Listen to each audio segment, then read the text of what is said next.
If I were to look at you and say the name Nintendo, especially if you follow this channel and you're a gamer, everyone knows who or what Nintendo is. Massive, massive multi-mega corporation that every time they so much as hint at the idea of a new handheld little console thing, they sell $1 billion, majillion, gazillion dollars. But that's not always how it used to be. Nintendo, a very, very old company that was started in 1899, making handmade cards in Japan that grew into this massive company. Back in the late 70s and early 80s, did well, but was not doing well in America. And at the onset of Nintendo of America in the early 80s, almost never existed because they decided that they, I guess, accidentally stepped on the toes of a very, very large company that very much wanted to put them out of business, at least in the United States. This would turn into a massive legal battle that ultimately, many, many years later, ended up becoming the inspiration for Kirby, that little pink puffball that likes to eat a lot of stuff. Yeah, that may never have been a thing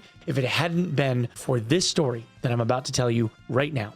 This is the story of how Kirby, the video game character, and the video game Kirby's Dream Land, and all the games that came after that came to be, but almost didn't come to be because of this company, MCA Universal. I think pretty much everyone knows who MCA Universal is. Massive mega corporation, makes film and TV and movies and music and all kinds of other things that we like and enjoy. They make a bajillion, gajillion, zillion, billion, rillion dollars, right? Back in the 1970s, MCA owns an awful lot of copywritten movies and music and television intellectual property, copywritten, trademarked to the nines. One of those is King Kong. Universal made a King Kong movie in 1976 that grossed $90 million in 1976 worldwide. That would be roughly equivalent to $5 billion today, by the way. And just like quick pause, could you imagine if a movie today made $5 billion in the box office? People must have been really bored back then, that's all I'm saying. And then we have Nintendo of America, video game company nowhere near as big, not even close to where it is today. I mean, Nintendo today, they end up releasing a Nintendo Switch and they make a bajillion, gajillion dollars inside of just a couple of short months. But no. Now, this is back in 1979. Nintendo, they were trying to break into the US market with arcade machines. In 1979, they tried to release this game called Radar Scope in the US that did sort of kind of okay, but not really. So they decide that they're going to break into the United States market and open up Nintendo of America in February of 1980. And about a year and a half later, in July of 1981, Nintendo releases the Donkey Kong arcade cabinet. And I'd say pretty much everyone is familiar with Donkey Kong, right? It's the gorilla at the top of the scaffolding. He steals the girl, steals the princess, and then Mario, the little plumber guy's got to jump over these barrels that Donkey Kong is rolling down a hill. You know, and every once in a while he gets a hammer, which is kind of nice. Now, this arcade machine was a massive success. And just to give you an idea, and typically back in the 80s, if you were in an arcade or owned an arcade and you had, like, say, a Pac-Man machine, which up until this point was the most popular machine that you would have in there, Pac-Man would do like $100 a week. Donkey Kong was doing $200 to $250 a week. It was insanely popular. And although the sales weren't that fast in 1981 between July and the end of the year, by the end of 1982, they had made $180 million in sales of just Donkey Kong. We're talking like today dollars, mega billions, right? They did amazing. But we'll back this up to the end of 1981, because that's when people started to kind of take notice of Nintendo making moves in the United States. By the end of 1981, they had done about 25,000 units, and this attracted the attention of Coleco. If you're unfamiliar, Coleco is an old toy and game company that originally was founded in 1932 by this dude named Maurice Greenberg, who was a Russian immigrant, and was originally called the Connecticut Leather Company. It was founded in Hartford, Connecticut, which was eventually shortened to Coleco. His sons, Leonard and Arnold, ended up taking over the business in 1948 and started making kiddie pools in 1950. Now, Leonard, the one son, stepped back in 1982 and let Arnold kind of just take over the helm. Now, the primary earner for the company was above-ground pools and like little kiddie pools and large swimming pools throughout the 1970s. They were dominant. Like everyone that had a pool in the 70s had a Coleco pool. In 1981, Coleco had revenue of about $134 million a year. 80 million of that was just pools in the United States. November of 1981, Arnold has a handshake deal between himself and Nintendo of America that was finalized in February of 1982. using the help of this attorney named Howard Lincoln. He was located up in Seattle. He wasn't in New York City. He wasn't in Connecticut. He wasn't East Coast. He was West Coast. But even before the deal was inked, pen to paper, the handshake deal they believed was so trustworthy that Coleco unveiled the ColecoVision, including a Donkey Kong cartridge that was going to ship with it in January, a month before they had even signed the contract. And Coleco showed this thing off. 8-bit graphics, 256 colors, 16 kilobytes of RAM. It was nearly arcade-level fidelity for that point in time, which was unheard of up until this point. They tell Nintendo that they're going to do $1 for every standalone, like, coffee tabletop arcade machine that they're going to generate for just the Donkey Kong game. And then for the console, when it ships with the cartridge, they're going to give Nintendo a royalty of $1.40. And Nintendo says, sure, why not? And at this point, I'm sure you're wondering, like, why are we talking about Donkey Kong and King Kong the movie, and how does that relate to Kirby? Well, give me a second, I'll show you. Also, this doesn't really explain how, like, MCA's president got to find out about Donkey Kong existing. Like, MCA's president isn't a gamer. He doesn't go to arcades, so how does he know or care about this? Okay, so in order to understand this, we have to talk about Jaws, too. In 1974, Jaws releases in theaters. Steven Spielberg ends up having to delay the motion picture, and the delays end up mounting in the budget, where it goes from $4 million to $9 million in cost to get made. Scheinberg pushes to have this thing made anyway, and it pays off. The film grosses $470 million in 1974. $470 million is insane. A handful of years later, we're now in 1981, riding the wave, knowing that ColecoVision is coming, Scheinberg enters into negotiations with Arnold Greenberg, the head of Coleco, about having a Jaws video game cartridge made. Greenberg mentions that the ColecoVision is shipping with this Donkey Kong game that is taking the country by storm. Scheinberg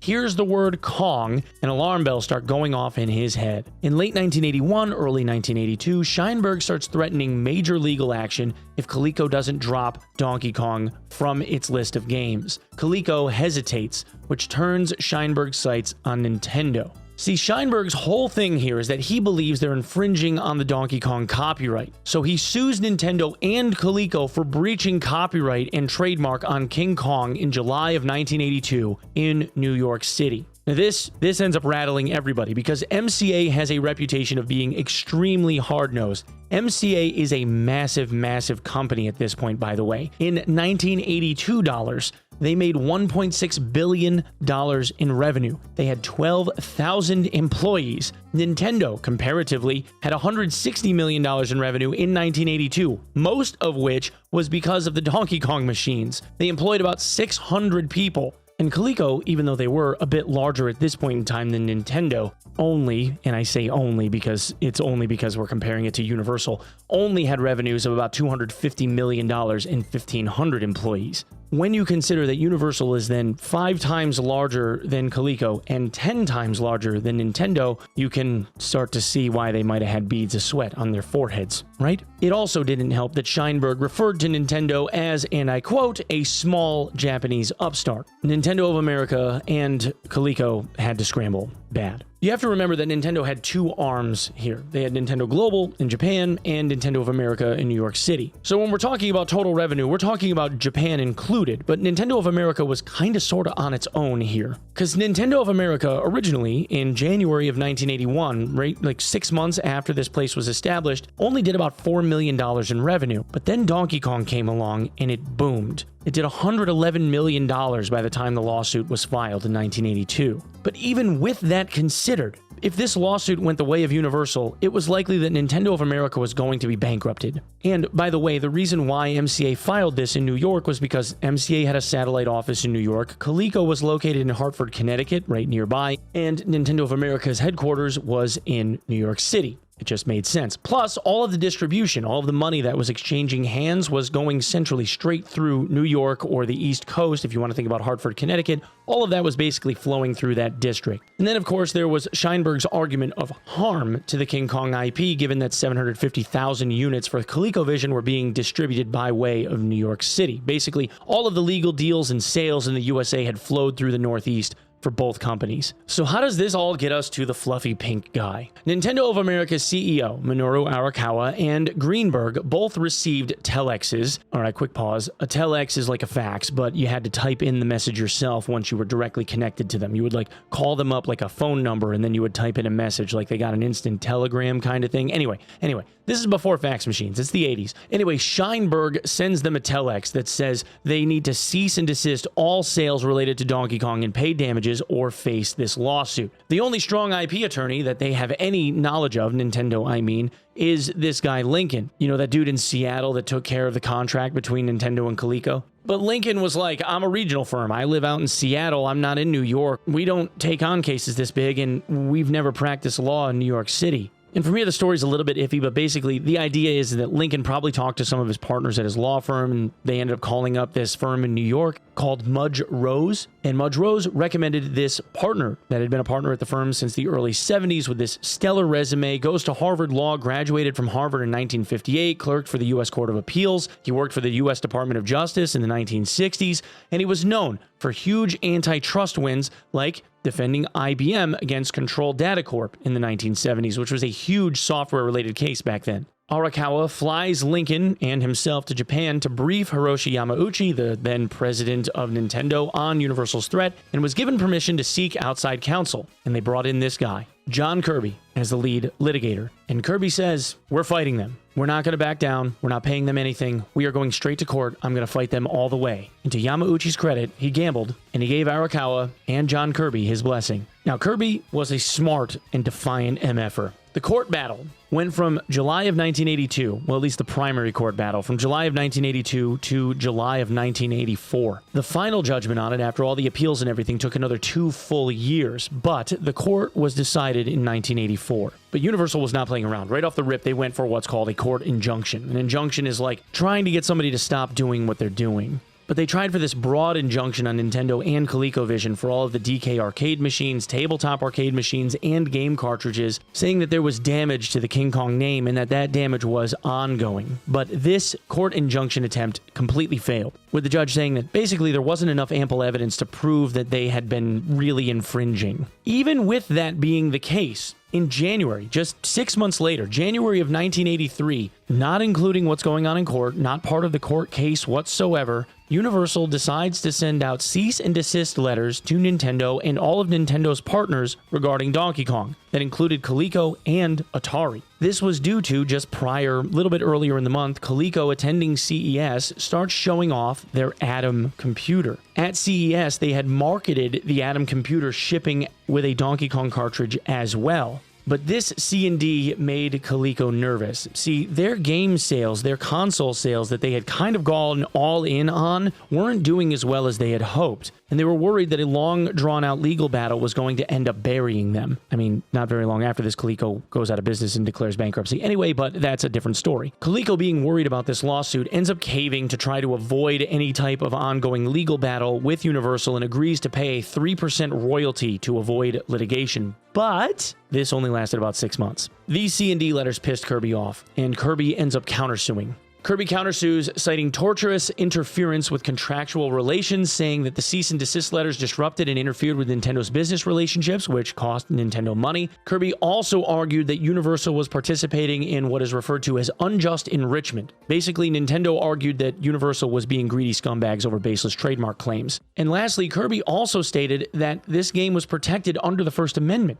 because Donkey Kong was a parody of King Kong. He wasn't actually King Kong, which was well under the First Amendment's freedom of speech provision, and also claimed that Universal didn't have any standing based on a prior court ruling from just 5 years before. In layman's terms, it's just a gorilla rolling barrels, bro. Now, here's an interesting piece of information, and this is going to be like the most blatant form of hypocrisy I think anyone could possibly dream up in a case like this. There's a 5-year-old court case that got found in 1976 having to do with the King Kong IP specifically, right down to the letter. King Kong was originally written as a script by two guys, Marion C. Cooper and Edgar Wallace. This got turned into a movie and released in 1933 by RKO Pictures. If you go and look at it, there's like that really old-looking movie where, gorilla climbs skyscraper, has the girl, there's like that plane flying overhead, it's in black and white, classic movie. But prior to the release of the movie, there was a novel written from the screenplay by the writer Delos W. Lovelace. Now, originally, this was intended as like a promotional tie-in, but authored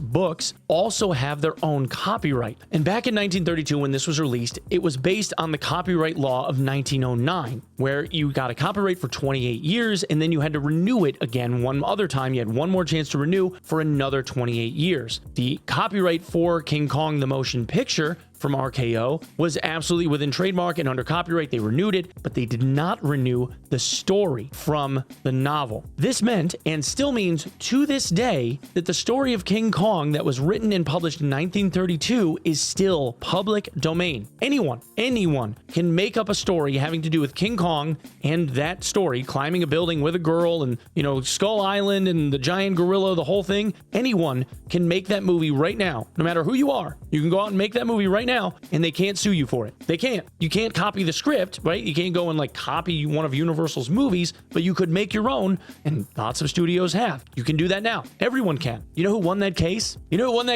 Universal Studios. You know who was CEO of Universal Studios at that point in time that became CEO, president of the studio in 1973? Sheinberg, the guy that argued with Steven Spielberg over edits on the cutting room floor for Jaws, the guy that pushed for Back to the Future, the guy that was super involved in every single large movie project that went on in that studio. He would have been sitting right next to the litigators in the war room talking about what their strategy was going to be. He knew that it was public domain, and he sued Nintendo anyway. The judge sided wholly in favor of Nintendo in 1984 and stated that Nintendo was in no way in breach of trademark. The final judgment was for $1.8 million in damages and legal fees awarded to Nintendo after 2 more years of appeals in 1986. Shortly following this judgment, as a thank you for a job well done, Nintendo gifted a sailboat to John Kirby worth approximately $30,000 named Donkey Kong, with worldwide rights to use this trademarked name. But how does this get us to Kirby the video game character? Kirby's Dream Land was released in 1992. Its creator, Shigeru Miyamoto, the head of the HAL laboratory at Nintendo at the time,